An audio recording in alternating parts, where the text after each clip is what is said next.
अब हम स्टार्ट करेंगे चैप्टर 2। इसमें हमें पढ़ना है भारतीय मानसून, इसकी क्रियाविधि, आगमन, निवर्तन, जलवायविक प्रकार, जो कि कोपेन और ट्रिवार्था के पढ़ने हैं। यहाँ पे ट्रिवार्था हो जाएगा। उसके बाद हरित क्रांति और भारत के प्रमुख फसलों पर इसका प्रभाव तथा खाद्य संकट।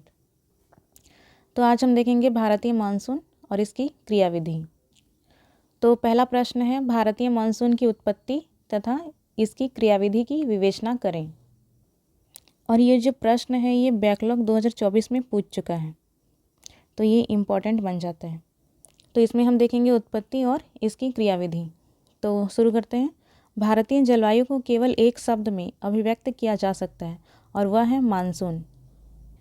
तो भारतीय जलवायु को हम क्या कहते हैं? इसे मानसूनी जलवायु कहा जाता है।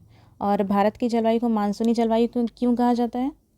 क्योंकि भारत में जो ये पवनें हैं ये 6 महीने समुद्र से स्थल की ओर और स्थल से समुद्र की ओर चलती है। इसी कारण से इसे मानसूनी जलवायु कहा जाता है। यदि किसी भी क्षेत्र में पवनें यदि स्थल से समुद्र की ओर 6 महीने तथा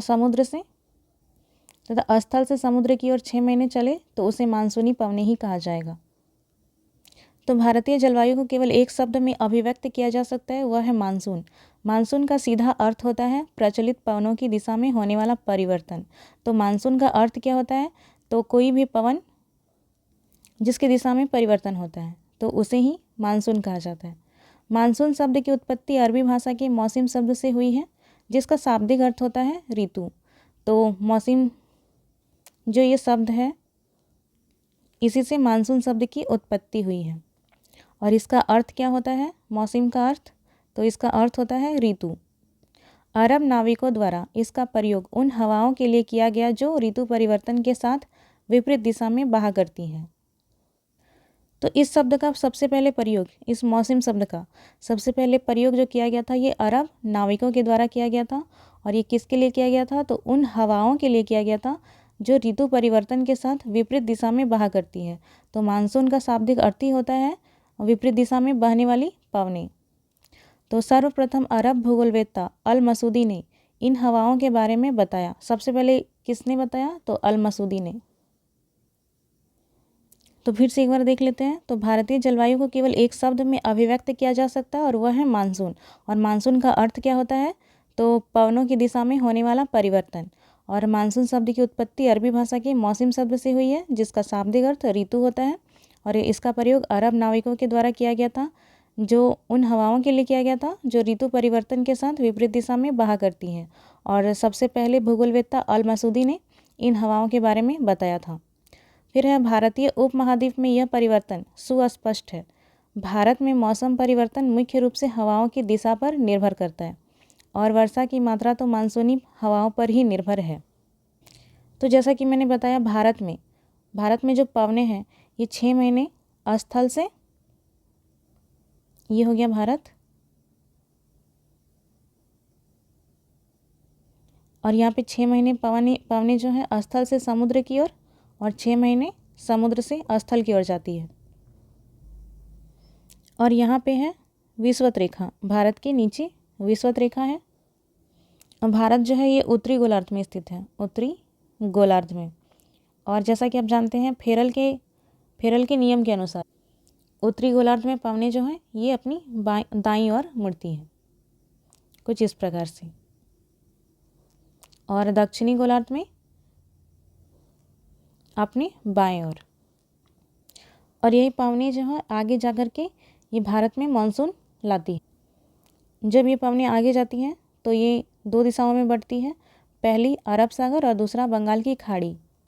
और अरब सागर में भी 3 शाखा में जाके बढ़ती है और इसके बाद यहाँ पे बंगाल की खाड़ी।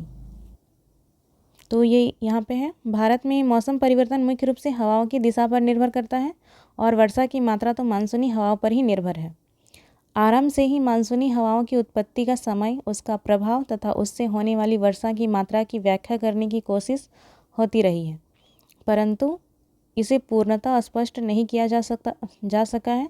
जिन सिद्धांतों से मानसून की व्याख्या संभव हो सकी है वो निम्नांकित है। देखिए, भारत में मानसून के आगमन का क्या कारण है? इसकी अभी तक कोई भी एक पूर्णतः स्पष्ट सिद्धांत नहीं दिया जा सका है और इसके लिए अलग अलग सिद्धांत दिए गए हैं और इन्हीं सभी सिद्धांतों को मिला करके भारत की मानसून की व्याख्या की जाती है। और जिन्होंने प्रीलिम्स में मानसून पढ़ा है उनके लिए ये रिवीजन हो जाएगा। तो देखते हैं भारत के मानसून के क्या क्या सिद्धांत दिए गए हैं। तो पहला है प्रारंभिक या चिर समतकालीन सिद्धांत, जिसे क्लासिकल थ्योरी भी कहा जाता है। तो पहला है क्लासिकल थ्योरी या फिर प्रारंभिक या चिर समतकालीन विचारधारा। इस सिद्धांत को प्रतिपादित करने में ब्रिटिश मौसम वैज्ञानिक अस्टाम्प, बेकर आदि की भूमिका रही है। यह सिद्धांत मुख्यतः तापीय प्रभाव पर आधारित है, अतः इसे तापीय प्रभाव सिद्धांत भी कहा जाता है। तो इस सिद्धांत को किन्होंने दिया? तो अस्टाम्प और बेकर इत्यादि वैज्ञानिकों ने इस सिद्धांत को दिया और यह सिद्धांत तापीय प्रभाव पर आधारित है। इसी कारण से इसे तापीय प्रभाव सिद्धांत भी कहा जाता है। ग्रीष्म ऋतु में सूर्य के उत्तरायण होने के बाद अत्यधिक गर्मी के कारण भारतीय उपमहाद्वीप के पश्चिमोत्तर भाग में अति निम्न दाब का क्षेत्र बन जाता है, जबकि हिंद महासागर के ऊपर उच्च दाब का क्षेत्र बना रहता है। फलतः समुद्री उच्च दाब क्षेत्र से वायु स्थलीय निम्न दाब क्षेत्र की ओर चलती है। समुद्री क्षेत्र से आने के कारण ये पवनें जलवाष्प से परिपूर्ण होती है तथा भारतीय उपमहाद्वीप के ऊपर जमकर वर्षा करती है, जिसे मानसूनी वर्षा कहते हैं। और दक्षिण पश्चिम से आने के कारण इसे दक्षिण पश्चिम मानसून कहते हैं। शीत ऋतु में स्थिति एकदम विपरीत होती है। सूर्य के दक्षिणायन होने से पश्चिमोत्तर भारत का यह क्षेत्र उच्च दाब का क्षेत्र बन जाता है और इस दिशा से पवनें चलती हैं। बंगाल की खाड़ी में आने के बाद उत्तर पूर्वी मानसून की शुष्क वायु में आर्द्रता आती है, पुनः फेरल के नियमानुसार दाहिने मुड़कर तमिलनाडु के तट पर वर्षा करती है, जिसे शीतकालीन मानसूनी वर्षा या फिर उत्तर पूर्वी मानसूनी वर्षा कहते हैं। तो यहाँ पे क्या कहा गया, इसे हम समझते हैं। तो यहाँ देखिए, ये हो गई हमारी पृथ्वी और ये बीच वाला जो रेखा है ये हो गया विषुवत रेखा या फिर इक्वेटर, और इसके ऊपर 23.5 डिग्री में कर्क रेखा और इसके नीचे 23.5 डिग्री में मकर रेखा। कर्क रेखा और मकर रेखा, और सूर्य जो है इन्हीं दोनों रेखाओं के बीच रहती है, अर्थात सूर्य का जो किरण है इन्हीं दोनों रेखाओं के बीच पड़ता है। तो ग्रीष्म ऋतु में अर्थात गर्मी के महीने में लगभग जून के समय में सूर्य जो है यहाँ पे पहुँच जाता है, सूर्य की रोशनी इस क्षेत्र में, और हमारा भारत जो है यहीं पे है और कर्क रेखा भारत के बीचों बीच से गुजरती है।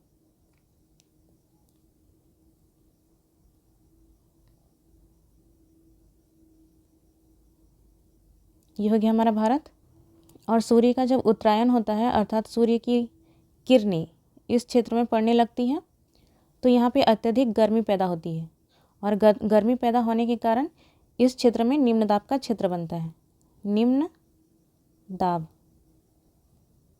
तो ये कैसे निम्न दाब का क्षेत्र बनता है? तो देखिए, जब सूर्य की किरणें इस क्षेत्र पे पड़ती है भारत पे, तो यहाँ पे जो हवाएं हैं ये हल्की होने लगती हैं, हवाएं हल्की होने लगती है और हल्की होने के कारण ये धीरे धीरे ऊपर उठने लगती है। ऊपर उठने के कारण ये क्षेत्र जो है ये निम्न दाब का क्षेत्र बनता है। तो निम्न दाब का क्षेत्र किसे कहा जाता है?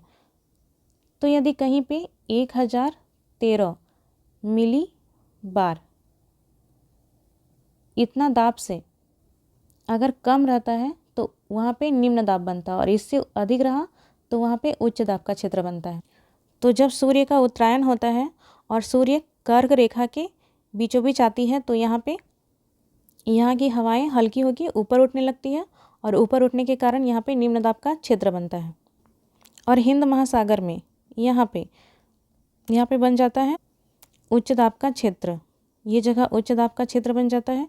इसी के कारण यहाँ की हवाएं जो है इस क्षेत्र में जाने लगती है और ये समुद्र से स्थल की ओर जाती है और समुद्र से जाने के कारण इनमें जल वाष्प काफ़ी ज़्यादा होता है। जल से ये परिपूर्ण होती हैं, परिपूर्ण, जिसके कारण भारतीय उपमहाद्वीप क्षेत्र में ये काफ़ी ज़्यादा वर्षा कराती है। और इसी के विपरीत जब सूर्य का दक्षिणायन होता है अर्थात यहाँ पे देख लीजिए, सूर्य जब धीरे धीरे नीचे आने लगता है दक्षिण की ओर, तब इधर के क्षेत्र में काफ़ी ज़्यादा गर्मी होती है, और गर्मी होने के कारण इस क्षेत्र की जो हवाएं हैं ये धीरे धीरे ऊपर उठने लगती है और ये क्षेत्र खाली हो जाता है। इसके कारण यहाँ पे निम्न दाब का क्षेत्र बनता है। और इसी प्रकार यहाँ पे भारत में, भारतीय उपमहाद्वीप में यहाँ पे उच्च दाब का क्षेत्र बनता है, जिस कारण से यहाँ की हवाएं इस क्षेत्र की ओर आने लगती हैं। और इसी के कारण शीत ऋतु में यहाँ पे तमिलनाडु में काफ़ी ज़्यादा वर्षा होती है, और इसे ही शीतकालीन मानसूनी वर्षा या फिर उत्तर पूर्वी मानसूनी वर्षा कहा जाता है। मानसूनी वर्षा। तो ये सिद्धांत किन्होंने दिया था? तो ये सिद्धांत कुछ भूगोलवेत्ता बेकर और अस्टाम इन्होंने दिया था, और आरंभ में यही सिद्धांत काफ़ी ज़्यादा माना जाता था, इसकी काफ़ी ज़्यादा महत्ता थी। लेकिन इस सिद्धांत में भी काफ़ी ज़्यादा दोष थे, जिसके कारण इस सिद्धांत की आलोचना होती है, और इसी कारण से इसके बाद कई और सारे सिद्धांत दिए गए। सिद्धांत ये दिए गए, इन्हें भी हम देखेंगे। तो इसे फिर से एक बार देख लेते हैं। तो क्लासिकल थ्योरी ये किसके द्वारा दिया गया? इस सिद्धांत को प्रतिपादित करने में ब्रिटिश मौसम वैज्ञानिक अस्टाम, बेकर आदि की भूमिका रही। यह सिद्धांत मुख्यतः तापीय प्रभाव पर आधारित है, इसके कारण इसे तापीय प्रभाव सिद्धांत भी कहा जाता है। और इसमें क्या है? तो ग्रीष्म ऋतु में सूर्य के उत्तरायण होने के बाद अत्यधिक गर्मी के कारण भारतीय उपमहाद्वीप के पश्चिमोत्तर भाग में अति निम्न दाब का क्षेत्र बनता है, जबकि हिंद महासागर के ऊपर उच्च दाब का क्षेत्र बना रहता है। फलतः समुद्री उच्च दाब क्षेत्र से वायु स्थलीय निम्न दाब क्षेत्र की ओर चलती है। समुद्री क्षेत्र से आने के कारण ये पावनें जलवाष्प से परिपूर्ण होती हैं तथा भारतीय उपमहाद्वीप के ऊपर जमकर वर्षा कराती है। तो ये सब मैंने समझा दिया अभी, जिसे मानसूनी वर्षा कहते हैं। दक्षिण पश्चिम से आने के कारण इसे दक्षिण पश्चिमी मानसून कहा जाता है। और शीत ऋतु में एकदम स्थिति विपरीत हो जाती है। सूर्य के दक्षिणायन होने से पश्चिमोत्तर भाग का क्षेत्र जो है ये उच्च दाब का क्षेत्र बनता है। ये सब मैंने अभी बताया। और इस दिशा से पवनें चलती हैं। बंगाल की खाड़ी में आने के बाद उत्तर पूर्वी मानसून की शुष्क हवा में आर्द्रता आती है। पुनः फेरल के नियमानुसार ये दाहिने मुड़ती है और तमिलनाडु के तट पर वर्षा कराती है, जिसे शीतकालीन मानसूनी वर्षा या फिर उत्तर पूर्वी मानसूनी वर्षा कहते हैं। लेकिन इसमें क्या हुआ? आरंभिक सिद्धांत के रूप में इसकी महत्ता अत्यधिक है, पर मानसून को स्पष्ट करने में इसकी भूमिका सीमित है। स्पष्ट है कि सूर्य के उत्तरायण व दक्षिणायन होने का समय व प्रभाव निश्चित होता है, जबकि मानसून की अनिश्चितता विख्यात है। अतः इस आधार पर इस सिद्धांत की आलोचना होती है।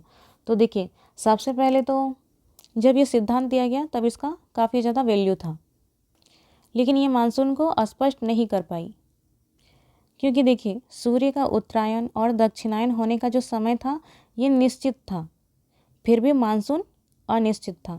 तो इन सवालों के जवाब ये नहीं दे पाई ये सिद्धांत, इसी कारण इस सिद्धांत की आलोचना होती है। फिर इसके बाद अलग सिद्धांत दिया गया, ये दिया गया ITC-Z का सिद्धांत, और ये इसे भी हम देखेंगे अभी।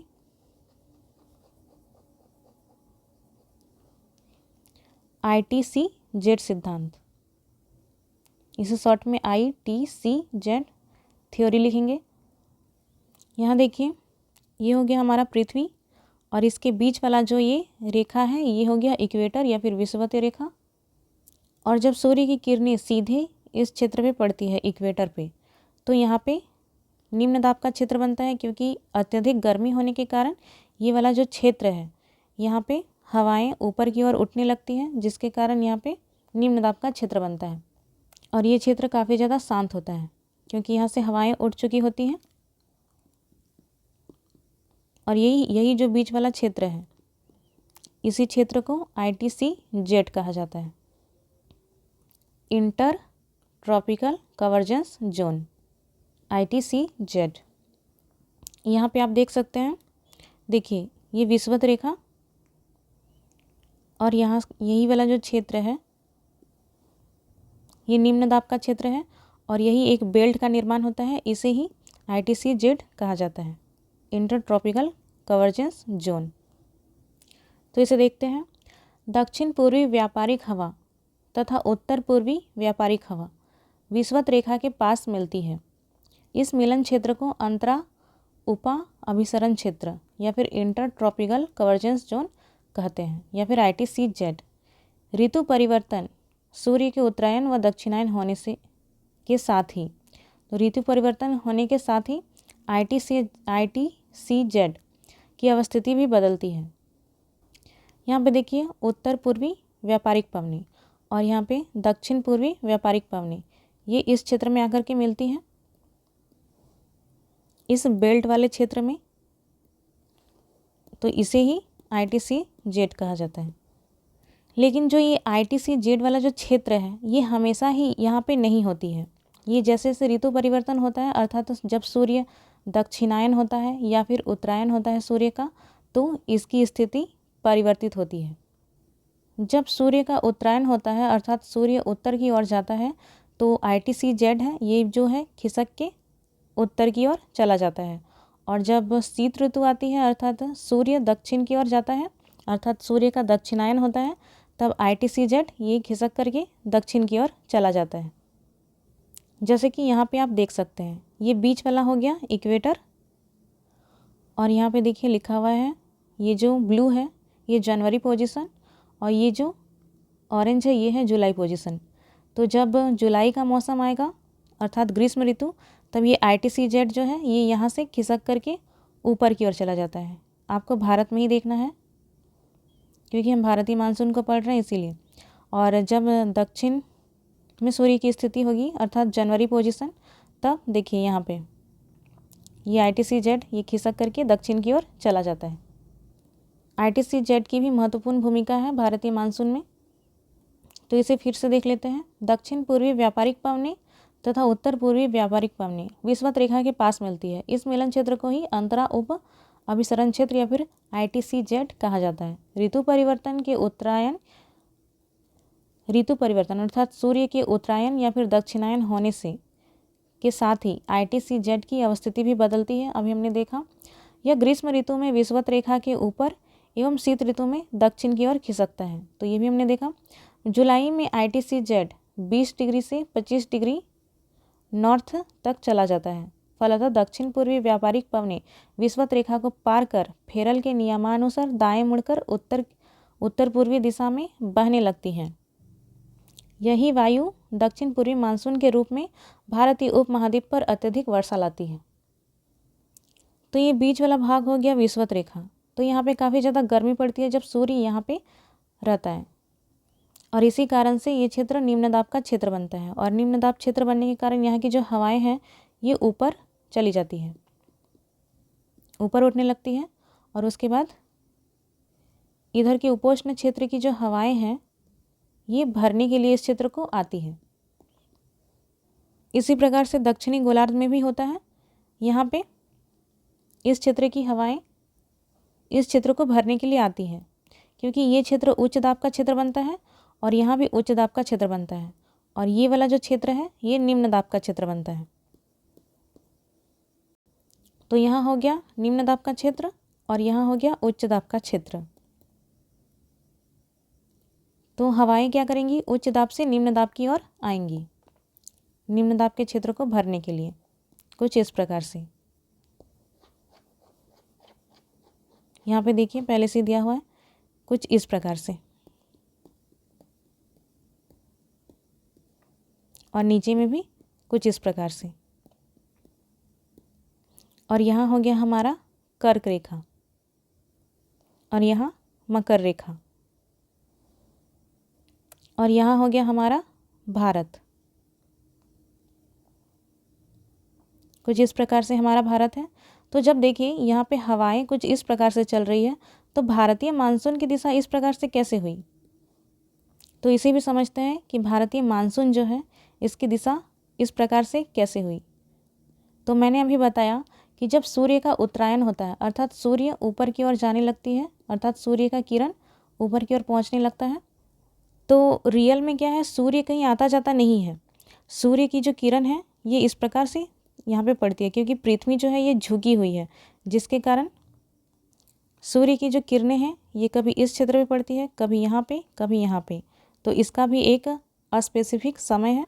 तो जब जुलाई जून के समय सूर्य की स्थिति उत्तरायण होती है अर्थात सूर्य की किरणें इस क्षेत्र में पड़ने लगती हैं यहाँ पे, तो ये जो ITCZ है ये विस्थापित होकर के यहाँ पे मैदानी भागों में, भारत के मैदानी भागों में विस्थापित हो जाता है, चला जाता है। और ये बीच वाला जो क्षेत्र है ये हो गया विषुवत रेखा का क्षेत्र। और फेरल के नियमानुसार क्या होता है, तो उत्तरी गोलार्ध में हवाएं अपनी दाएं ओर मुड़ती है इस प्रकार से।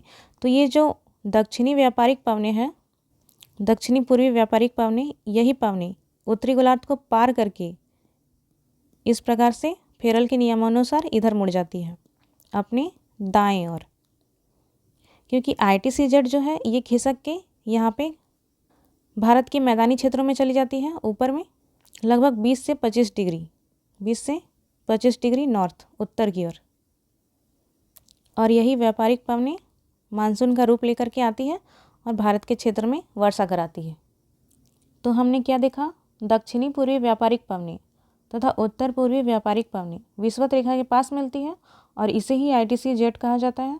और ऋतु परिवर्तन अर्थात सूर्य के उत्तरायण और दक्षिणायन होने के साथ ही ITCZ की अवस्थिति भी बदलती रहती है। और ये ग्रीष्म ऋतु में विषुवत रेखा के उत्तर की ओर तथा शीत ऋतु में अर्थात ठंड के समय दक्षिण की ओर खिसकता है। जुलाई में ITCZ 20 से 25 डिग्री नॉर्थ की ओर चला जाता है अर्थात उत्तर की ओर चला जाता है। फलतः दक्षिणी पूर्वी व्यापारिक पवन विषुवत रेखा को पार करके फेरल के नियमानुसार दाएं मुड़ती है और उत्तर पूर्वी दिशा में बहने लगती है। और यही वायु दक्षिण पूर्वी मानसून के रूप में भारतीय उपमहाद्वीप पर अत्यधिक वर्षा लाती है। तो इसे ही हमने अभी देखा।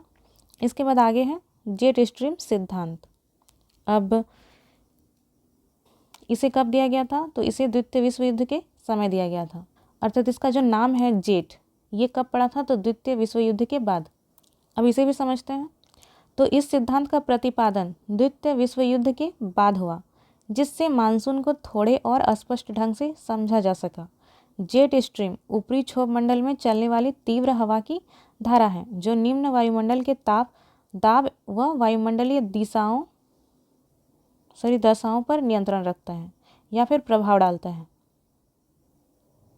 दो प्रमुख जेट स्ट्रीम, पहला है उपोष्ण जेट स्ट्रीम 20 से 35 डिग्री उत्तरी अक्षांश जो कि अस्थायी है, एवं पूर्वी जेट स्ट्रीम 0 से 30 डिग्री उत्तरी अक्षांश जो कि अस्थायी है, का प्रभाव भारतीय उपमहाद्वीप पर पड़ता है तथा ये दोनों इस क्षेत्र के मौसम को काफ़ी प्रभावित करते हैं। तो इन जेट स्ट्रीम को समझने से पहले हमें आगे यहाँ पे देखना होगा तिब्बत का पठार, उसके बाद ही हमें ये समझ में आएगा। तो पहले तिब्बत वाले पठार के बारे में भी पढ़ लेते हैं, फिर इसे मैं समझाऊंगी। तो पूर्वी जेट स्ट्रीम का आविर्भाव ग्रीष्म ऋतु में सूर्य के उत्तरायण से संबंधित है।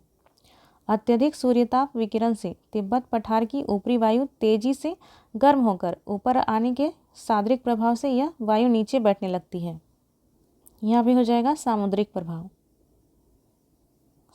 प्रभाव, जिससे समुद्री उच्च दाब और मजबूत हो जाता है। इस स्थिति में मानसून का आगमन अचानक होता है, जिसे मानसून प्रस्फोट कहते हैं। दक्षिण पश्चिमी दिशा से आने के कारण इसे दक्षिण पश्चिमी मानसून कहते हैं।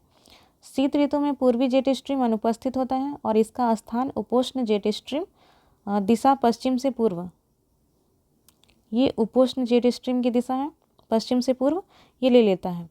यह जेट स्ट्रीम ठंडी हवा का स्तंभ के समान आता है तथा उपमहाद्वीप के पश्चिमोत्तर भाग में अत्यधिक उच्च दाब का निर्माण करता है। फलस्वरूप इस भाग में वायु बंगाल की खाड़ी के निम्न दाब की ओर चलती है। इसे उत्तर पूर्वी मानसून या फिर लौटता मानसून कहते हैं। बंगाल की खाड़ी में आकर फेरल के नियमानुसार मुड़कर जाड़े में कोरोमंडल तट पर वर्षा करता है। तो अब इसे समझते हैं। तो देखिए यहाँ पे हो गया हमारा भारत और यहाँ पे हिमालय पर्वत श्रृंखला, और इसके ऊपर में यहाँ पे है तिब्बत का पठार जो कि काफ़ी ज़्यादा ऊंचा है। और ये बहुत ही ज़्यादा ऊंचा होने के कारण जब यहाँ पे सूर्य उत्तर की ओर होती है अर्थात उत्तरायण में होती है, तो ये जो क्षेत्र है काफ़ी जल्दी गर्म हो जाता है, क्योंकि ये अत्यधिक ऊंचाई पर भी है और यहाँ पे ये बिल्कुल ही नग्न पठार है, अर्थात यहाँ पर किसी भी प्रकार की वनस्पति नहीं पाई जाती है, ये बिल्कुल ही खाली है। इसी कारण सूर्य की किरणें इस क्षेत्र को बहुत ही जल्दी गर्म कर देती है, जिसके कारण यहाँ से हवाएं ऊपर की ओर उठने लगती हैं और यहाँ पे निम्न दाब का क्षेत्र बनता है। और ये इतनी ज़्यादा ऊंचाई पे है जिसके कारण यहाँ पे ठंडी पवनें भी होती है। तो ये नीचे की वायु काफ़ी ज़्यादा गर्म हो गई और यहाँ पे ऊपर में ऊंचाई के कारण यहाँ की वायु काफ़ी ज़्यादा ठंडी हो गई, जिसके कारण यहाँ पे इतना ज़्यादा तापांतर पैदा होता है, अर्थात ताप में अंतर पैदा होता है, जिससे यहाँ पे तीव्र गति वाली वायु पैदा होती है। तीव्र गति वाली वायु, इसे ही हम जेट वायु या फिर जेट स्ट्रीम कहते हैं, जेट स्ट्रीम। और ये इस क्षेत्र से निकली, इस क्षेत्र से, इसी कारण इसे पूर्वी जेट स्ट्रीम कहेंगे। पूर्वी जेट स्ट्रीम, ये पूर्व साइड और ये वाला पश्चिम साइड। तो अभी सबसे पहले हम पूर्वी जेट स्ट्रीम को देख लें, इसके बाद हम देखेंगे पश्चिमी जेट स्ट्रीम को। और ये जो जेट स्ट्रीम है इसकी दिशा जो है ये सीधी नहीं होती है, बल्कि ये विसर्प आकृति में बहती है, इस प्रकार से, कुछ इस प्रकार से विसर्प आकृति, अर्थात सर्प के आकार की। और जहाँ पे जेट, इस जेट स्ट्रीम की श्रृंग आएगी, श्रृंग, ये वाला भाग हो गया उठा हुआ श्रृंग, और नीचे वाला जो भाग हो गया गिरा हुआ धंसा हुआ, उसे गर्त कहा जाता है, गर्त, और ये श्रृंग। तो जहाँ पे इसकी श्रृंग आएगी वो क्षेत्र निम्न दाब का क्षेत्र कहलाएगा, निम्न दाब। और जहाँ पे इसकी गर्त आएगी वह क्षेत्र उच्च दाब का क्षेत्र होगा, उच्च दाब का क्षेत्र। तो भारत के मैदानी क्षेत्र में ये जेट स्ट्रीम का श्रृंग आता है, इस प्रकार से। ये मैदानी क्षेत्र हो गया भारत का और यहाँ पे इसका श्रृंग आता है जेट स्ट्रीम का, इसी कारण इस क्षेत्र में निम्न दाब का क्षेत्र बनता है, निम्न दाब का क्षेत्र। तो ये जो लो प्रेशर का क्षेत्र है, यहाँ पे लो प्रेशर बनने के कारण यहाँ पे हवाएं आकर्षित होगी और यहाँ पे आकर्षित होने के कारण मानसून आएगी और मानसून यहाँ पे बारिश कराएगी। और यहाँ पे जेट का मतलब हो गया बहुत ही तीव्र गति वाली हवाएं, लगभग 80 से 100 किलोमीटर प्रति घंटा, 80 से 100 किलोमीटर प्रति घंटा की तीव्र गति से ये चलती है, ये हवाएं, जेट स्ट्रीम। अब ये हो गया। अब हम देखेंगे उपोष्ण जेट स्ट्रीम, उपोष्ण कटिबंधीय जेट स्ट्रीम, जो कि पश्चिम दिशा में है और ये अस्थायी है, अर्थात ये हमेशा ही होता है, इसकी दिशा भी चेंज नहीं होती है और इसका स्थान भी ये परिवर्तित नहीं होता है। तो यहाँ पे भारत के पश्चिम में इस साइड यहाँ पे होता है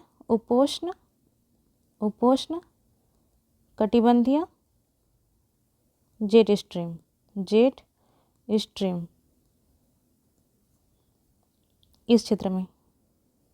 इस फिगर से समझते हैं, उसमें जूम नहीं हो रहा था। तो देखिए यहाँ पे होता है जेट स्ट्रीम, ठीक है, ये हो गया उपोष्ण कटिबंधीय जेट स्ट्रीम। और यहाँ पे हिमालय पर्वत श्रृंखला है जो कि काफ़ी ज़्यादा ऊंची है। यहाँ पे ये पर्वत श्रृंखला, यहाँ पे काराकोरम, लद्दाख, जास्कर, ये सब है। तो ये जो जेट स्ट्रीम है ये यहाँ से दो भागों में बढ़ जाती है इन पर्वतों के कारण। पहला भाग इधर जाता है और दूसरा भाग इसके उत्तर की ओर।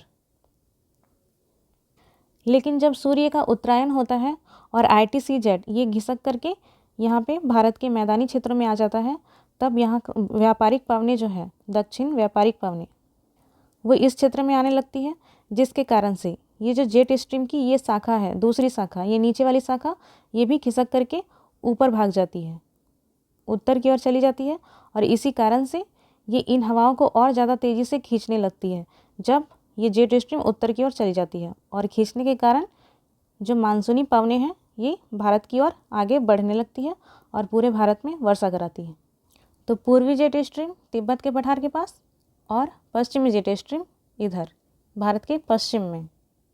तो अभी जो भी मैंने समझाया सारा कुछ यहाँ पे लिखा हुआ है, फिर से इसे भी एक बार देख लेते हैं। तो इस सिद्धांत का प्रतिपादन द्वितीय विश्व युद्ध के बाद हुआ, जेट स्ट्रीम, जिससे मानसून को थोड़े और अस्पष्ट ढंग से समझा जा सका। जेट स्ट्रीम ऊपरी क्षोभ मंडल में चलने वाली तीव्र हवा की धारा है। देखिए यहाँ पे लिखा हुआ है तीव्र हवा की धारा, इसे ही जेट स्ट्रीम कहा जाता है, जो निम्न वायुमंडल के ताप, दाब एवं वायुमंडलीय दशाओं पर नियंत्रण रखता है या फिर प्रभाव डालता है। दो प्रमुख जेट स्ट्रीम हैं। पहला है उपोष्ण जेट स्ट्रीम, ये 20 से 35 डिग्री उत्तरी अक्षांश जो कि अस्थायी है, ये साल भर रहता है, एवं पूर्वी जेट स्ट्रीम, और ये 0 से 30 डिग्री उत्तरी अक्षांश के बीच रहता है। ये अस्थायी रहता है, अर्थात ये पूरे साल भर नहीं रहता है। इसका प्रभाव भारतीय उपमहाद्वीप पर पड़ता है तथा ये दोनों इस क्षेत्र के मौसम को काफ़ी ज़्यादा प्रभावित करते हैं। पूर्वी जेट स्ट्रीम का आविर्भाव ग्रीष्म ऋतु में सूर्य के उत्तरायण से संबंधित है। तो पूर्वी जेट स्ट्रीम कब आता है? जब ग्रीष्म ऋतु का समय आता है, अर्थात सूर्य का उत्तरायण होता है। अत्यधिक सूर्य ताप विकिरण से तिब्बत के पठार की ऊपरी वायु तेजी से गर्म होकर के ऊपर आने के बाद सामुद्रिक प्रभाव से यह वायु नीचे बैठने लगती है, जिससे समुद्री उच्च दाब और मजबूत हो जाता है। इस स्थिति में मानसून का आगमन अचानक होता है, जिसे मानसून प्रस्फोट कहते हैं। दक्षिण पश्चिम दिशा से आने के कारण इसे दक्षिण पश्चिमी मानसून कहा जाता है। तो देखिए, भारत में जो मानसूनी पवनें ये कहाँ से आती है? तो ये दक्षिण पश्चिम से आती है, कुछ इस प्रकार से। ये हो गया भारत, कुछ इस दिशा से आती है, इसी कारण से इसका नाम पड़ा है दक्षिण पश्चिमी मानसून। ये कहाँ जाती है इससे मतलब नहीं है, ये कहाँ से आती है इसके आधार पे नाम पड़ता है। तो ये आती है दक्षिण पश्चिम से, इसी कारण इसका नाम जो पड़ता है ये दक्षिण पश्चिम मानसून पड़ता है। शीत ऋतु में पूर्वी जेट स्ट्रीम अनुपस्थित होता है। देखिए, शीत ऋतु में, जब शीत ऋतु आएगा अर्थात सूर्य का दक्षिणायन होगा, तब ये पूर्वी जेट स्ट्रीम ये गायब हो जाएगा और इसका स्थान उपोष्ण जेट स्ट्रीम ले लेता है। और इसके स्थान पे कौन आ जाता है? तो उपोष्ण जेट स्ट्रीम। यह जेट स्ट्रीम ठंडी हवा का स्तंभ के समान आता है तथा उपमहाद्वीप के पश्चिमोत्तर भाग में अत्यधिक उच्च दाब का निर्माण करता है। फलस्वरूप इस भाग में वायु बंगाल की खाड़ी के निम्न दाब की ओर चलती है। इसे उत्तर पूर्वी मानसून या फिर लौटता मानसून कहते हैं। तो ये शीत ऋतु की बात चल रही है। बंगाल की खाड़ी में आकर फेरल के नियमानुसार मुड़कर जाड़े में कोरोमंडल तट पर वर्षा कराती है। उसके बाद आगे है, अनेक वर्षों में देखा गया कि जेट स्ट्रीम की उत्पत्ति तथा स्थिति के अनुसार भारतीय मानसूनी वर्षा नहीं हुई, अर्थात यह सिद्धांत भी मानसून को पूर्णतः स्पष्ट करने में सक्षम सिद्ध नहीं हुआ। तो कोई एक सिद्धांत नहीं है ऐसा जो पूरी तरीके से स्पष्ट रूप से मानसून को समझा सके। इसी कारण सारे सिद्धांतों को मिला करके भारत के मानसून को समझा जाता है। उसके बाद अगला जो सिद्धांत है ये है एल नीनो सिद्धांत। तो ये क्या है, इसे भी देख लेते हैं। यह मानसून को स्पष्ट करने वाला नवीनतम सिद्धांत है। इसके अनुसार दक्षिण अमेरिका के पेरू तट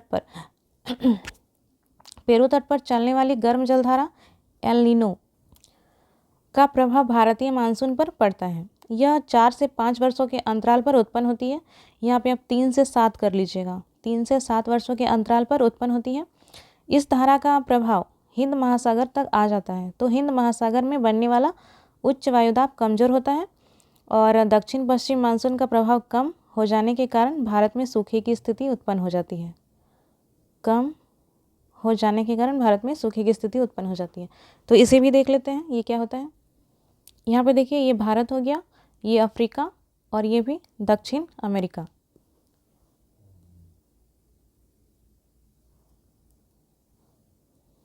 तो यहाँ पे समझेंगे।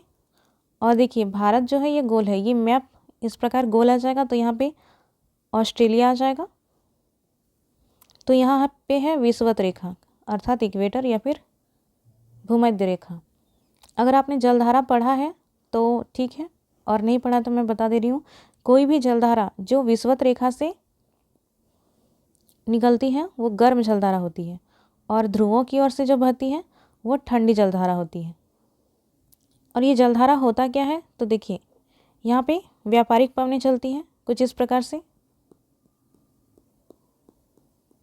तो जब ये व्यापारिक पवनें चलती है तो अपने साथ पानी की कुछ मात्रा को इस प्रकार से बहा करके ले जाती है। तो अलग अलग क्षेत्रों में इस प्रकार से बहाती है, तो वही जलधारा का रूप ले लेती है।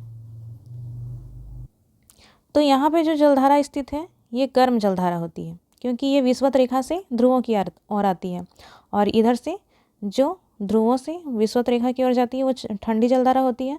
तो यहाँ पे एक ठंडी जलधारा है जिसका नाम है पेरू की जलधारा या फिर हम्बोल्ट की जलधारा। इस क्षेत्र में यहाँ पे एक पेरू नाम का देश है और इसी के नाम पे पड़ा है ये जलधारा का नाम, पेरू की जलधारा या फिर हम्बोल्ट की जलधारा, हम्बोल्ट। तो यहाँ पे देखिए, गर्म जलधारा होने के कारण ये क्षेत्र थोड़ा थोड़ा गर्म हो जाएगा और गर्म होने के कारण यहाँ की हवाएं इस प्रकार से ऊपर उठेंगी। और यहाँ पे ठंडी जलधारा है, तो ठंडी जलधारा होने के कारण ये वाला क्षेत्र जो है ये उच्च दाब का क्षेत्र बनेगा और यहाँ पे निम्न दाब का क्षेत्र बनेगा, क्योंकि यहाँ पे गर्म जलधारा है। तो इसी कारण यहाँ की जो हवाएं हैं ये इधर आके गिरने लगेंगी, इस क्षेत्र को भरने के लिए आएंगी तो इस क्षेत्र में गिरने लगेंगी। इसी प्रकार से इसका एक चक्र बनने लगेगा। यहाँ से हवाएं उठेंगी और यहाँ पे गिरेंगी, क्योंकि इस क्षेत्र को भरना है। ये गर्म क्षेत्र है हो गया, जिसके कारण यहाँ पे निम्न दाब का क्षेत्र बन गया। सॉरी, यहाँ पे ये जो इधर गिरेगी ये हवाओं की दिशा है इधर होगी, ठीक है, क्योंकि ये हवाएं निम्न दाब से ऊपर उठती हैं। तो ऊपर उठने के बाद ये उच्च दाब की ओर इस प्रकार से इधर गिरने लगेंगी। तो इसी प्रकार से ये डायरेक्शन हो जाएगा और यहाँ पे एक चक्र का आकार लेगा। इसे ही वाकर सेल कहा जाता है, वाकर सेल। अब इसे आप यहाँ पे देखिए, यहाँ पे हो गया ये प्रशांत महासागर, यहीं पे जो निम्न दाब का क्षेत्र था यहीं पे बन रहा था, ये विषुवत रेखा और ये मकर रेखा। तो यहीं पे निम्न दाब का क्षेत्र बन रहा था और यहीं से हवाएं इधर जाके पेरू की धारा के पास गिर रही थी, जिसके कारण यहाँ पे वाकर सेल बन रहा था, एक सेल का निर्माण हो रहा था। तो यहाँ पे जो निम्न दाब का क्षेत्र बन रहा था, इसके कारण से निम्न दाब क्षेत्र बनने के कारण यहाँ पे जो दक्षिण पूर्वी व्यापारिक पवनें हैं ये इधर ना जा कर के इधर मोड़ने लगेंगी, क्योंकि ये इस क्षेत्र को भी भरने आएंगी, क्योंकि ये क्षेत्र निम्न दाब का क्षेत्र बन चुका है और यहाँ पे हवाएं ऊपर की ओर उठने लगी है। इसी कारण ये जो व्यापारिक पवनें हैं, दक्षिण पूर्वी व्यापारिक पवनें, ये इस क्षेत्र को भरने लगेगी, जिसके कारण ये जो हवाएं हैं इधर जाने के क्रम को छोड़ इधर जाने लगेंगी, जिसके कारण यहाँ पे मानसून नहीं जा पाएगा, मानसूनी पवनें ये नहीं जा पाएंगी और भारत में सूखा आ जाएगा, अर्थात भारत में वर्षा सही से नहीं हो पाएगी। तो यही हो गया एल नीनो का प्रभाव, और ये 3 से 7 वर्षों के बीच आता है। तो आप देखते होंगे कि जब भी एल नीनो आता है तब भारत में वर्षा नहीं होती है, और होती भी है तो बहुत कम होती है। तो यहाँ पे वही लिखा है एल नीनो सिद्धांत में, यह मानसून को स्पष्ट करने वाला नवीनतम सिद्धांत है। इसके अनुसार दक्षिण अमेरिका के पेरू तट पर चलने वाली गर्म जलधारा एल नीनो का प्रभाव, यहाँ ठंडी जलधारा हो गई, तो ये जलधारा जो है एल नीनो का प्रभाव भारतीय मानसून पर पड़ता है और यह 3 से 7 वर्षों के बीच उत्पन्न होती है। इस धारा का प्रभाव हिंद महासागर तक आ जाता है, तो हिंद महासागर में बनने वाला उच्च वायुदाब कमजोर हो जाता है और दक्षिण पश्चिमी मानसून का प्रभाव कम हो जाने के कारण भारत में सूखे की स्थिति उत्पन्न हो जाती है। तो ये प्रश्न हमारा यहीं पे समाप्त होता है, भारतीय मानसून की उत्पत्ति और उसकी क्रियाविधि। तो इसमें हमने क्या क्या देखा, तो पहले मानसून के बारे में, उसके बाद इससे संबंधित सिद्धांतों के बारे में। पहला सिद्धांत क्लासिकल थ्योरी या फिर प्रारंभिक या चिर सम्मतकालीन विचारधारा। इसके बाद हमने क्या देखा, ITC जेट। इसके बाद जेट स्ट्रीम, और जेट स्ट्रीम 2 जेट स्ट्रीम, पहला उपोष्ण जेट स्ट्रीम और दूसरा पूर्वी जेट स्ट्रीम, जिसमें उपोष्ण जेट स्ट्रीम ये अस्थायी होता है, ये साल भर होता है, और पूर्वी जेट स्ट्रीम ये अस्थायी होता है। उसके बाद हमने देखा तिब्बत के पठार के बारे में, फिर लास्ट में एल नीनो सिद्धांत। अब हम अगला प्रश्न देखेंगे, तो ये क्या है, मानसून के विकास एवं विस्तार की व्याख्या करें अथवा मानसून के आगमन एवं प्रस्थान को प्रस्तुत करें। तो इसे भी देखते हैं। मानसून एक जटिल जलवायु परिघटना है। मानसून पवनों की दिशा में ऋतुवत प्रत्यावर्तन होती है। तो इसमें आप पिछले प्रश्न के शुरू का जो पैराग्राफ था उसे भी डाल सकते हैं। तो मानसून एक जटिल जलवायु परिघटना है और मानसून पवनों की दिशा में ऋतुवत प्रत्यावर्तन होती है। तो पवनों की दिशा में ही परिवर्तन को ही मानसून पवन कहा जाता है, अर्थात मानसून कहा जाता है। ग्रीष्म ऋतु में प्रायद्वीपीय भारत का क्षेत्र, विशेषकर उत्तर भारत, निम्न दाब का क्षेत्र बन जाता है, जबकि इसके अपेक्षा महासागरीय जलभाग, अरब सागर और बंगाल की खाड़ी उच्च दाब का क्षेत्र बनता है। फलतः मानसूनी पवनें जल से स्थल की ओर दक्षिण पश्चिम की ओर से स्थल में चली जाती है। इसे दक्षिण पश्चिमी मानसून कहा जाता है। तो ग्रीष्म काल में क्या होता है, ग्रीष्म काल में ये जो क्षेत्र होता है भारतीय उपमहाद्वीप का क्षेत्र, यहाँ पे सूर्य की किरणें डायरेक्ट पड़ती हैं, जिसके कारण ये वाला क्षेत्र निम्न दाब का क्षेत्र बनता है और यहाँ से हवाएं ऊपर की ओर उठने लगती हैं। और इसी के विपरीत यहाँ पे जो समुद्री वाला क्षेत्र होता है, यहाँ पे उच्च दाब का क्षेत्र बनता है, जिसके कारण यहाँ से पवनें जो हैं ये इस क्षेत्र को भरने के लिए आती हैं। तो यही जो पवन है ये समुद्र से स्थल की ओर जाती है और समुद्र से स्थल की ओर जाने के कारण यहाँ पे इसमें जो पानी की मात्रा है अर्थात जल वाष्प ये काफ़ी ज़्यादा इससे ये परिपूर्ण होती है, जिसके कारण ये इस क्षेत्र में भारत में वर्षा कराती हैं, भारतीय उपमहाद्वीप में। तो यही लिखा हुआ है कि ग्रीष्म ऋतु में प्रायद्वीपीय भारत का क्षेत्र विशेषकर उत्तर भारत का क्षेत्र निम्न दाब क्षेत्र बन जाता है, जबकि इसके अपेक्षा महासागरीय जलभाग अरब सागर और बंगाल की खाड़ी उच्च दाब का क्षेत्र होता है। फलतः मानसूनी पवनें जल से स्थल की ओर दक्षिण पश्चिम की ओर से स्थल में चलती है, इसे दक्षिण पश्चिमी मानसून कहते हैं। तो ये दक्षिण पश्चिम की दिशा से आने के कारण ही इसका नाम जो पड़ा है ये दक्षिण पश्चिमी मानसून पड़ा है। और दक्षिण पश्चिम मानसून की दो प्रमुख शाखाएं होती हैं। तो दो शाखाएं हैं इसकी शाखा, पहली जो शाखा है ये अरब सागर की शाखा और दूसरी बंगाल की खाड़ी की शाखा। ये कुछ इस प्रकार से चलती है पवनें यहाँ से, और ये दो दिशा में मुड़ती हैं, पहला अरब सागर की शाखा और दूसरा बंगाल की खाड़ी की। तो यहाँ पे वही लिखा है, अरब सागर की शाखा, दूसरा बंगाल की खाड़ी की शाखा। अरब सागर की शाखा मानसून की दो उप शाखाएं होती हैं। तो अरब सागर शाखा की भी दो उप शाखाएं हैं, पहला है उत्तरी शाखा, दूसरा है दक्षिणी शाखा। तो जो शाखा उत्तर की ओर जाती है उसे उत्तरी शाखा और जो दक्षिण की ओर जाती है उसे दक्षिणी शाखा कहा जाता है। तो उत्तरी शाखा गुजरात के काठियावाड़ क्षेत्र से प्रवेश करते हुए राजस्थान पंजाब की ओर जाती है। तो उत्तरी शाखा कहाँ से कहाँ जाती है, तो यहाँ पे गुजरात हो गया हमारा। तो ये गुजरात के काठियावाड़ क्षेत्र से प्रवेश करते हुए राजस्थान और आगे जाके पंजाब में जाती है। उसके बाद है इसके द्वारा राजस्थान में कम वर्षा होती है, क्योंकि अरावली पर्वत इसके समानांतर फैली हुई है। इसकी दक्षिणी शाखा के द्वारा पश्चिमी घाट के सामने वाले भाग में गरज के साथ वर्षा अच्छी मात्रा में होती है। तो उत्तरी वाली जो शाखा है, उत्तरी शाखा, वो राजस्थान और पंजाब में जाती है, लेकिन राजस्थान में कम वर्षा कराती है। क्यों? क्योंकि ये जो राजस्थान का क्षेत्र है इस प्रकार से है और यहाँ पे अरावली पर्वत इस प्रकार से है, और जो पवन की शाखा है, मानसूनी पवनें जो हैं ये इसी प्रकार से जाती है, जिसके कारण ये जो पर्वत है अरावली पर्वत इस पवनों को रोक नहीं पाती है, इन पवनों को। इसी कारण राजस्थान में थोड़ी ही मात्रा में बारिश होती है। लेकिन इसी के विपरीत दक्षिणी शाखा जो है ये पश्चिमी घाट के समानांतर नहीं बल्कि ये पश्चिमी घाट के सामने वाले क्षेत्र में वर्षा कराती है, क्योंकि ये जाके पश्चिमी घाट से टकराती है और इस क्षेत्र में काफ़ी ज़्यादा वर्षा कराती है। जबकि पश्चिमी घाट का पिछला भाग वृष्टि छाया क्षेत्र होता है, अर्थात यहाँ कम वर्षा होती है। अर्थात यहाँ पे देखिए ये हो गया पश्चिमी घाट, तो यहाँ पे तो दक्षिणी शाखा काफ़ी ज़्यादा वर्षा कराती है, लेकिन इसके पार वाला क्षेत्र, ये वाला क्षेत्र, यहाँ पे वर्षा नहीं हो पाती, क्योंकि ये वृष्टि छाया क्षेत्र बन जाता है।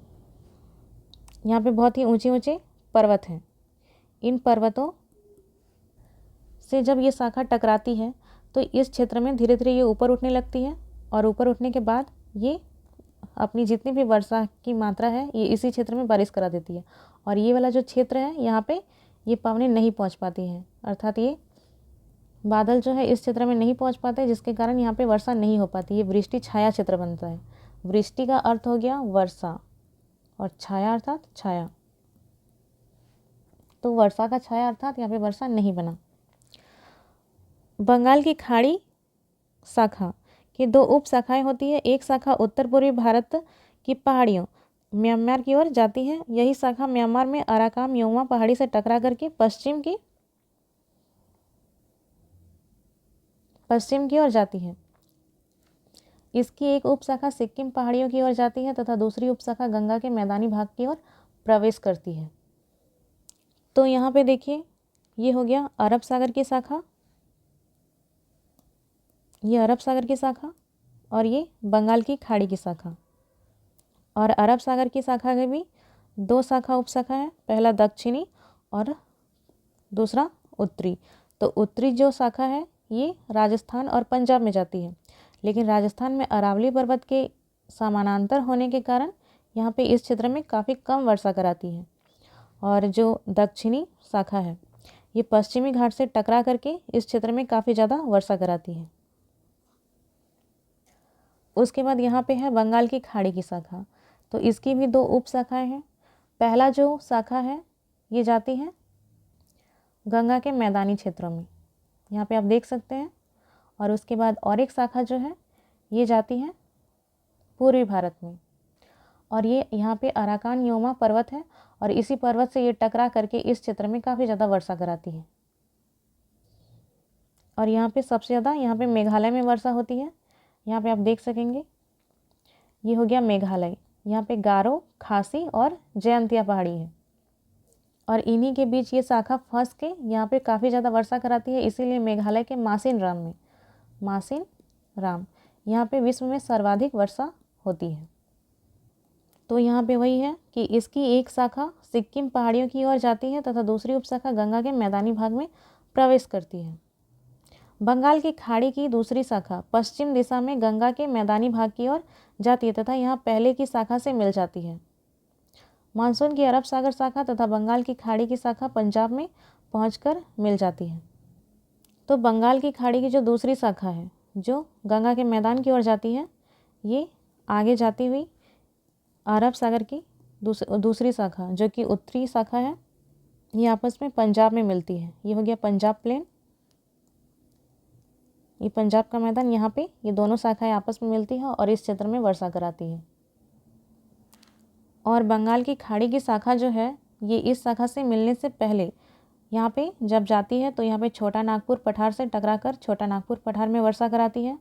उसके बाद यहाँ पे बिहार में वर्षा कराती है, फिर उत्तर प्रदेश में। उसके बाद धीरे धीरे इसकी वर्षा की मात्रा कम होती जाती है और जब ये कम होती है तो जाके ये पंजाब में अरब सागर की शाखा से टकरा जाती है और उसके बाद इस क्षेत्र में वर्षा होती है। और अरब सागर की जो दक्षिणी शाखा है ये और एक शाखा में विभाजित होती है और ये नर्मदा तथा ताप्ती घाटियों के बीच में जाकर के इस क्षेत्र में वर्षा कराती है। और इस समय ये वाला जो क्षेत्र है ये सूखा क्षेत्र होता है। यहाँ पे तमिलनाडु में वर्षा नहीं होती है, थोड़े बहुत मात्रा में विदर्भ में भी वर्षा नहीं होती है, और यहाँ पे आंध्र प्रदेश का निचला वाला भाग यहाँ भी वर्षा नहीं होती है। और जब ये शाखाएं लौटती है तो इस क्षेत्र में वर्षा कराती है। ये कुछ इस प्रकार से लौटती है तो इन क्षेत्रों में वर्षा कराते हुए यहाँ पे तमिलनाडु में सबसे ज़्यादा वर्षा कराती है, जो कि ठंड के दिनों में होता है। तो मानसून की अरब सागर शाखा तथा बंगाल की खाड़ी की शाखा पंजाब में पहुंचकर मिल जाती है। भारत में दक्षिण पूर्वी मानसून का विस्तार इस प्रकार है। पहला, 1 जून को भारत के केरल तट पर मानसून का प्रवेश होता है। इस तिथि में आसपास ही इस तिथि के होगा यहाँ पे इस तिथि के आसपास ही बंगाल की खाड़ी की शाखा अराकामयोमा पर्वत से टकराती है। 5 जून को अरब सागर शाखा द्वारा केरल के उत्तरी भाग में वर्षा होती है। इस तिथि को अराकामयोमा पहाड़ी अर्थात म्यांमार में शाखा के द्वारा सिक्किम तथा दार्जिलिंग में भी वर्षा होती है। तो 5 जून को अरब सागर की शाखा जो है ये केरल के उत्तरी भाग में वर्षा कराती है और इसी तिथि को अर्थात 5 जून को ही अराकामयोमा पहाड़ी शाखा के द्वारा सिक्किम और दार्जिलिंग में भी वर्षा होती है। फिर 10 जून को अरब सागर शाखा जो है ये कर्नाटक और आंध्र प्रदेश तथा दक्षिण उड़ीसा में प्रवेश करती है। 15 जून को अरब सागर शाखा द्वारा कर्नाटक, आंध्र प्रदेश तथा दक्षिण उड़ीसा में प्रवेश करती है। इस पॉइंट को छोड़ दीजिएगा। फिर आगे है 1 जुलाई को गुजरात तथा पूर्वी राजस्थान एवं पंजाब में प्रवेश करती है। तो 1 जुलाई को गुजरात में तथा पूर्वी राजस्थान और पंजाब में मानसूनी पवनें प्रवेश करती है। उसके बाद अगला पॉइंट है 15 जुलाई को पश्चिमी राजस्थान में प्रवेश करती है। फिर 15 सितंबर तक उत्तर भारत का क्षेत्र निम्न दाब से उच्च दाब क्षेत्र में परिवर्तित होने लगता है, जिसके कारण मानसून की वापसी शुरू होती है। यह उच्च दाब क्षेत्र धीरे धीरे दक्षिण की ओर खिसक जाता है एवं 1 दिसंबर तक दक्षिण भारत पूर्णतः उच्च दाब क्षेत्र में परिवर्तित हो जाता है। तो ऐसा क्यों होता है? क्योंकि सूर्य जो है ये दक्षिणायन होने लगती है। इसी कारण से भारतीय उपमहाद्वीप का जो क्षेत्र है ये उच्च दाब के क्षेत्र में परिवर्तित होने लगता है और 1 दिसंबर आने तक दक्षिण भारत पूर्णतः उच्च दाब क्षेत्र में परिवर्तित हो जाता है। मानसून की वापसी को प्रदर्शित किया गया है। मानसून की वापसी एवं विस्तार के महत्वपूर्ण तथ्य हैं। 1 सितंबर को पश्चिमी राजस्थान से वापसी होती है, तो सितंबर के बाद पूरी तरीके से उत्तर भारत का जो क्षेत्र है ये निम्न दाब से उच्च दाब में बदल जाता है। इसी कारण 1 सितंबर को पश्चिमी राजस्थान से वापसी होने लगती है मानसूनी पवनों की।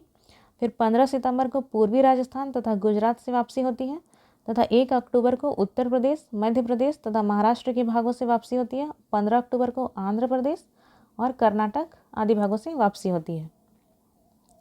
फिर 1 दिसंबर को दक्षिण केरल से मानसून की वापसी होती है। वापस होती मानसूनी पवनें जो है इसी मानसून को निवर्तन मानसून कहा जाता है, अर्थात मानसून का निवर्तन, अर्थात मानसून का वापस लौटना। निवर्तन मानसून बंगाल की खाड़ी में आर्द्रता ग्रहण करती है तथा जाड़े के दिनों में तमिलनाडु में वर्षा कराती है। इसे उत्तर पूर्वी मानसून कहा जाता है। तो ये ठंड के दिनों में तमिलनाडु में वर्षा करती है और ये कौन सी मानसून होती है? तो उत्तर पूर्वी मानसून, जो कि तमिलनाडु में वर्षा कराती है। भारत की लगभग 3/4 वर्षा दक्षिण पश्चिम मानसून से ही होती है। तो यहाँ पे आप देख सकते हैं 1 जून को केरल तथा अराकाम न्यूमा पर्वत से टकराती है। 5 जून को केरल के उत्तरी भागों में वर्षा कराती है और इसी समय दार्जिलिंग और सिक्किम में भी वर्षा होती है। उसके बाद 10 जून को कर्नाटक और आंध्र प्रदेश में प्रवेश करती है और साथ ही साथ यहाँ पे दक्षिणी उड़ीसा में भी प्रवेश करती है। उसके बाद 15 जून को मध्य प्रदेश तथा उत्तर प्रदेश में प्रवेश करती है। उसके बाद 1 जुलाई गुजरात तथा पूर्वी राजस्थान में प्रवेश करती है और 15 जुलाई को ये पश्चिमी राजस्थान में, ये राजस्थान हो गया और इसके पश्चिम भाग में 15 जुलाई को प्रवेश करती है। 15 सितंबर तक आते आते ये वाला भारत का जो क्षेत्र है ये निम्न दाब से उच्च दाब की ओर परिवर्तित होने लगता है। फिर ये वापस कब लौटती है? तो 1 सितंबर को पश्चिमी राजस्थान से वापसी होती है, 15 सितंबर को पूर्वी राजस्थान से और गुजरात से, 1 अक्टूबर को उत्तर प्रदेश, मध्य प्रदेश तथा महाराष्ट्र के भागों से, फिर 15 अक्टूबर को आंध्र प्रदेश, कर्नाटक और इत्यादि भागों से वापसी होती है और 1 दिसंबर को केरल से मानसून की वापसी हो जाती है।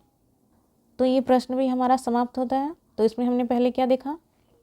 तो मानसून एक जटिल जलवायु परिघटना है। मानसून पवनों की दिशा ऋतुवत परिवर्तन होती है। तो मानसून किसे कहा जाता है? तो पवनों की दिशा में ही परिवर्तन ही मानसून कहलाता है। ग्रीष्म ऋतु में प्रायद्वीपीय भारत का जो क्षेत्र है ये निम्न दाब का क्षेत्र बनता है और इसी के ऑपोजिट महासागर वाला जो क्षेत्र है ये उच्च दाब का क्षेत्र बनता है। इसी कारण से मानसूनी पवनें जल से स्थल की ओर दक्षिण पश्चिम दिशा से स्थल की ओर चलती है और इसी कारण इसे दक्षिण पश्चिमी मानसून कहा जाता है। फिर इसकी 2 शाखाएं हैं, पहला अरब सागर की शाखा, दूसरा बंगाल की खाड़ी की शाखा।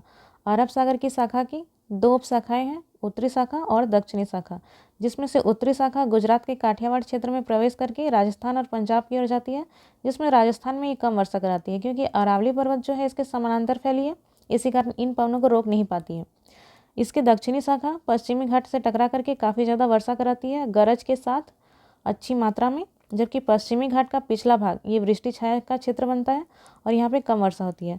बंगाल की खाड़ी की शाखा की भी 2 उपशाखाएं हैं। एक शाखा उत्तर पूर्वी भारत की पहाड़ियों म्यांमार की ओर जाती है और यह शाखा म्यांमार में अराकाम योमा पर्वत से टकरा करके पश्चिम की ओर जाती है और इसकी एक उपशाखा सिक्किम पहाड़ियों पर वर्षा कराती है तथा दूसरी उपशाखा जो है ये गंगा के मैदानी भाग की ओर प्रवेश कर जाती है। फिर छोटा नागपुर पठार, उसके बाद बिहार, फिर उत्तर प्रदेश, इन क्षेत्रों में वर्षा करा करके आगे बढ़ती है। फिर बंगाल की खाड़ी की दूसरी शाखा जो है पश्चिम दिशा में गंगा के मैदानी भाग की ओर जाती है तथा यहाँ पहले की शाखा से मिल जाती है, अरब सागर की जो शाखा थी उसी से। मानसून की अरब सागर शाखा तथा बंगाल की खाड़ी की शाखा ये पंजाब में पहुँच मिलती है। फिर ये उत्तराखंड, हिमाचल प्रदेश, इन क्षेत्रों में बारिश कराती है। भारत में दक्षिण पश्चिम मानसून का विस्तार इस प्रकार है। तो 1 जून को केरल तट पे वर्षा होती है और इसी तिथि को अराकाम युमा पहाड़ी से भी ये टकराती है, बंगाल की खाड़ी की शाखा। फिर 5 जून को अरब सागर की शाखा केरल के उत्तरी भाग में वर्षा कराती है और सिक्किम तथा दार्जिलिंग में भी इसी समय वर्षा होती है। फिर 10 जून को अरब सागर शाखा जो है ये कर्नाटक और आंध्र प्रदेश तथा दक्षिणी उड़ीसा में प्रवेश करती है। उसके बाद 15 जून को अरब सागर की जो शाखा है ये महाराष्ट्र, मध्य प्रदेश तथा उत्तर प्रदेश के क्षेत्र में वर्षा कराती है। उसके बाद 1 जुलाई को गुजरात तथा पूर्वी राजस्थान एवं पंजाब में प्रवेश करती है। 15 जुलाई को पश्चिमी राजस्थान में प्रवेश करती है और 15 सितंबर तक उत्तर भारत का जो क्षेत्र है ये निम्न दाब से उच्च दाब क्षेत्र में परिवर्तित होने लगता है, जिसके कारण मानसून की वापसी शुरू होती है और यह उच्च दाब क्षेत्र धीरे धीरे दक्षिण की ओर खिसक जाता है एवं 1 दिसंबर तक दक्षिण भारत पूर्णतः उच्च दाब क्षेत्र में परिवर्तित हो जाता है। मानसून की वापसी इसे भी यहाँ पे दर्शाना है, तो इसकी वापसी 1 सितंबर को पश्चिमी राजस्थान में होती है, फिर 15 सितंबर को पूर्वी राजस्थान तथा गुजरात से, 1 अक्टूबर को उत्तर प्रदेश, मध्य प्रदेश तथा महाराष्ट्र से, 15 अक्टूबर को आंध्र प्रदेश तथा कर्नाटक से और 1 दिसंबर को दक्षिणी केरल से वापसी हो जाती है और इसे ही मानसून का निवर्तन कहा जाता है। और भारत में लगभग 3/4 वर्षा ये दक्षिणी पश्चिमी मानसून से होती है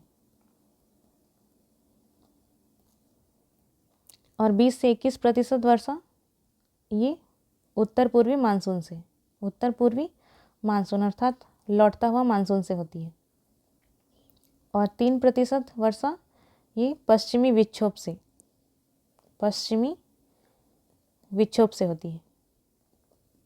विक्षोभ जो कहाँ पे वर्षा कराती है, तो पंजाब, हरियाणा और उत्तर प्रदेश के मैदान में वर्षा कराती है।